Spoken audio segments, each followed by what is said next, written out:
Hi there, everyone. Welcome to another beautiful session on YouTube Live. Love it that you're here. Hope your day is going fantastic. It is Wednesday, sometime in 2020. I lost count. Does it even matter anymore? Of course it does. This broadcast is recorded in 1 week. Later this week, we're gonna have August. Can you believe it's gonna be August 2020 already? I cannot believe it. Somebody please wake me up. Oh, this is real life? Okay.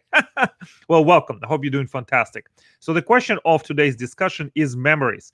How are you doing with your memories? Do you remember things that have happened earlier today? How about 5 days ago? How about 5 months ago? How about 5 years ago? How about 20 years ago? Do you have a system? Do you have a way that you can remember things and recall, and just so it can spark your memory and you can go back?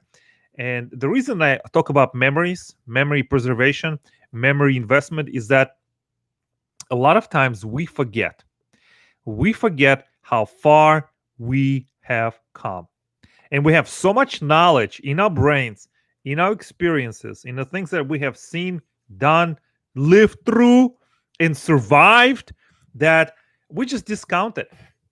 So I want to tell you this, what happened to me in the last few days.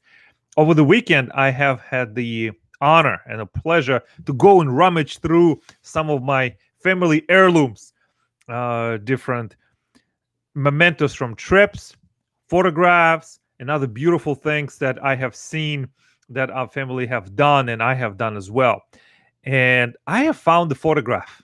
And this photograph reminded me how far I have come in my brain and in my thinking. So, this photograph, I'm going to show you this to you in just a minute. This photograph has been taken in January of 2005.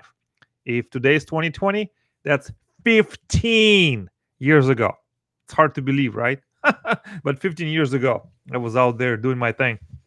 So, what's most interesting to me is that someone cared enough, invested enough of time, attention, and presence to save the photograph, so I can see 15 years later.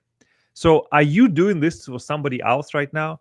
Are you taking pictures? Are you taking videos? Are you writing down your experiences, maybe in some kind of electronic or physical journal, or some kind of way that you can capture the moment? So don't let any moment go by. It may seem insignificant to you now, but 5 months, 5 years, 20 years down the road, it will seem like one of those beautiful moments that you never want to forget. So I'm going to show you this photograph. Okay, you ready? Here it is. And this is me at a ski resort in Colorado. Look at my interesting, huge snowshoes. And this is January 2005. I was a bit younger. By the way, I still have the same outfit. It still fits. So I still have the same outfit, and I do wear it from time to time. Is that this was 15 years ago.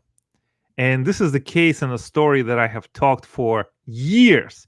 It's about me without going up to the highest mountain I could find. No ski training, no preparation, no endurance training. And I just thought to myself, I know what ski is. I see people going down the slopes. What's the big deal? I can do this. I'm already here. So I bought the lift ticket. I rented the skis. I took a safety class, and the safety class, lasted like 45 minutes. It was me and another group from a family, mom, dad, and a couple kids from Midwest. And I said, okay, I'm ready. I just know how to stop, and I'm ready. Let me go up. And let me tell you, it was going up and up and up and up and up all the way to the top of the mountain. It was early in the morning. Not early, like 10 o'clock. And I thought, all right, well, I'm here. I made it so far. It's no big deal, right? So as soon as I got off the lift, my skis start sliding, and I start going. I mean, not at the full speed, but I started going, and I could not stop. There's just, the snow. It's amazing. It looks like you can control it, but it becomes like a glass, like a glass you just skate. and it's so difficult to control if you don't have a good mobility in your body, in your legs, and your torso. I mean, there's just no way you can stop. And I thought, oh my goodness, I am in trouble. And I just said, okay, so I have two choices. And I remember this reflection in my head. Choice number one, I can take the ski lift and go down and be ashamed. I was a traveling partner at the time, or and then I'll never hear the end of the story that I chickened out at the top of the mountain, or I take the responsibility, take the risk, and I go down the mountain. So I thought about it. It was getting cold. I was getting antsy, and I said, you know what, Mark? What's the worst that can happen? Okay. So I got on my skis and I started sliding down. I still remember. I still remember so many falls, so many detours, and and I was falling so often that the ski patrol, the ski rescue, started following me on their snowmobile. And next time I fell down and started, like throw away the ski from my face and from from my body, they said, you know what? Do you want us to take you down? Do you want us to take you down in the snowmobile? And I said, no, I already got to the middle of the mountain. I'm gonna continue on my way. What a big mistake. And then the mountain got steeper somehow. I don't know how this happened. It didn't look as steep on the way up. And then I found some trees. So I said, you know what? I'm going to take off my skis and I'm just going to climb down the trees. Oh my goodness. It was so embarrassing. And I felt that snow was getting under my shirt, under my under my pants, everywhere, in my socks, in my shoes. Snow was in places it should never be. Okay, I'll leave it at that. And it was just an amazing experience. But somehow, some way, I persevered, and here I am to tell you this story. Now, this story always lives in my brain. Sometimes I forget about it. Sometimes I tell it on a broadcast such as this, or in a Toastmasters, or during my workshops. My question to you is, how are you preserving your stories? When you share something from your past or your childhood, is there anyone who is listening? Does anyone care to listen and understand where you came from, how far you have come, and perhaps where you're going?